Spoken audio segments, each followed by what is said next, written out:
Sir ఏం జరిగింది? ఏంటి వెంకటరామరెడ్డి పేరు ఈడీకి కంప్లైంట్ చేయాల్సినంత అవసరం ఏమొచ్చింది? సో రఘునందన్ రావుకి వ్యక్తిగతంగా చేయాల్సినటువంటి అవసరం రాలేదు. కానీ టెలిఫోన్ ట్యాపింగ్లో పంజగుట్ట పోలీసులు క్రైమ్ నెంబర్ 243/24 ఒక కేసు నమోదు చేసి ఇన్వెస్టిగేట్ చేస్తున్నటువంటి సందర్భంగా కొంతమంది పోలీస్ అధికారులను కస్టడీలోకి తీసుకొని విచారించారు. దాంట్లో భాగంగానే రాధాకిషన్ రావు అనేటువంటి మాజీ డీసీపీని కస్టడీలోకి తీసుకొని ఇన్వెస్టిగేషన్ చేసినప్పుడు ఆయనే కన్ఫెషన్ చేసినాడని చెప్పి ఆయన రిమాండ్ కేసు డైరీ లోపల పోలీసులు రాసినారు. ఇది నా సొంత కవిత్వం కాదు, ఇది పబ్లిక్ డాక్యుమెంట్.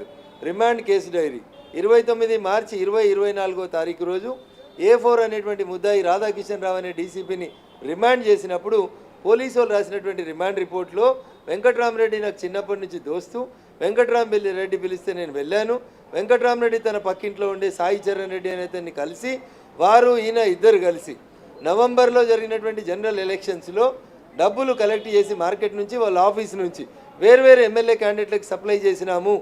అది ఒక టాస్క్ ఫోర్స్ ఎస్ఐకి ఒక వాహనం ఇచ్చి ప్రభుత్వ వాహనంలో డబ్బులు ట్రాన్స్పోర్ట్ చేయించాము అని రాధాకిషన్ రావు గారు చెప్పిన కన్ఫెషన్ రిపోర్ట్ 8 పేజీల రిమాండ్ కేసు డైరీలో పేజీ నెంబర్ 6 పారాగ్రాఫ్ నెంబర్ 3లో స్పష్టంగా రాసిండ్రు. ఇక్కడ P Venkatramireddy IAS and now politician mister Venkatramireddy MLC from BRS party అని క్లియర్గా రాసిండ్రు. రాసి ఇంకేం రాసిండ్రు? For this purpose A4 provided him a new iPhone, కొత్త ఐఫోన్ కూడా కొనిచ్చిరట, కొత్త సిమ్ కార్డు కూడా కొనిచ్చిరంట. సాయి చరణ్ రెడ్డి అనే పక్కింటి ఆయన ఇంట్లో పైసలు పెట్టి ఆడికెళ్ళి పైసలు వంచినామని చెప్తున్నాడు. Venkataramareddy is my childhood friend. ఎవరికి? దొరికిన డీసీపీకి childhood friend and family friend. That is the reason A4 obliged the request to escort his money to be used in November elections. His money, ఎవరి మనీ? వెంకటరామరెడ్డి గారి మనీ. ఇంకొక లైన్లో చెప్తాడు ఆయన, ఏమంటాడు ఇక్కడ?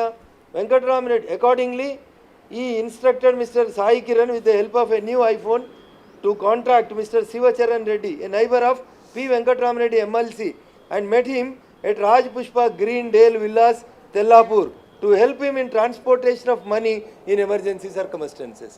ఇంత క్లియర్గా చెప్పిన తర్వాత చదువుకున్న ఆయనే, ఒక కలెక్టర్గా చేసిన ఆయనే, ప్రజెంట్ ఎమ్మెల్సీ అనేటువంటి చట్టాలు చేసేటువంటి చట్టసభలో ఉన్నటువంటి ఆయన డబ్బులు తీసుకుపోయి దట్టు పోలీస్ వాహనాలలో తీసుకుపోయి ఎస్ఐలను ఎస్కార్ట్గా పెట్టుకొని డబ్బులు డిస్ట్రిబ్యూట్ చేసి వచ్చిందంటే ఆయన ఎమ్మెల్సీ ఉండడానికి అర్హుడు కాదు.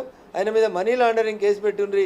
ఓ కలెక్టర్ కొన్ని లక్షల కోట్లు, మొన్ననే కదా కోకాపేటలో 100 కోట్లకి ఎకరం చొప్పున 10 ఎకరాలు కొన్నాడు. దీని మీద పూర్తి స్థాయిలో ఇన్వెస్టిగేషన్ జరిపించాలని చెప్పి నేను ఈ సందర్భంగా జాయింట్ డైరెక్టర్ ఈడీ గారిని రిక్వెస్ట్ చేసినాను. వారికి ఇంకో మాట కూడా చెప్పినాను, ఈయన ఇటు బీఆర్ఎస్ఏ కాదు అటు కాంగ్రెస్లో కూడా షెల్టర్ తీసుకుంటున్నాడు. పొంగులేటి శ్రీనివాసరెడ్డి గారు అనేటువంటి రెవెన్యూ మినిస్టర్ గారి ఇంటికి వీరింట్లోంచి అమ్మాయిని ఇచ్చినాం. వారు మా వియ్యంకుడు కాబట్టి నన్ను ఎవడు ఏం చేయలేడని విచ్చలవిడిగా బిహేవ్ చేస్తున్నాడు. కాబట్టి ఆయన ప్రవర్తన, ఆయన యాటిట్యూడ్ని కంట్రోల్ చేయాలని నేను మీ ద్వారా రాష్ట్ర ముఖ్యమంత్రి రేవంత్ రెడ్డి గారి దృష్టికి కూడా ఈ విషయాన్ని తీసుకెళ్తాను.